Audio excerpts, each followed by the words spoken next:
কিরে বন্ধু, কি খবর? কই থাকিস? ইদানিং কেমন দেখাই যায় না। বন্ধু নতুন একটা ব্যবসা দিছি, দোয়া করি ব্যবসাটা যেন ভালো হয়। বন্ধু দোয়া করি তোর ব্যবসা যেন আরো ভালো হয়। আশা করি তুই সফলতার মুখ একদিন একদিন দেখতে পারবি। আরো ভালো করবি ব্যবসা, না দোয়া করলাম। হ্যাঁ বন্ধু, আমি হারাম খাই না, হালাল ভাবে খাই। মামা দুটা পুটলা দে।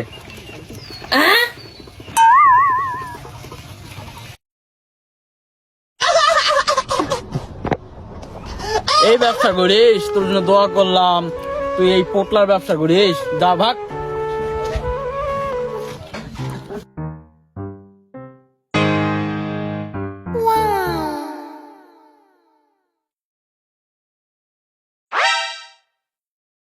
Oh no!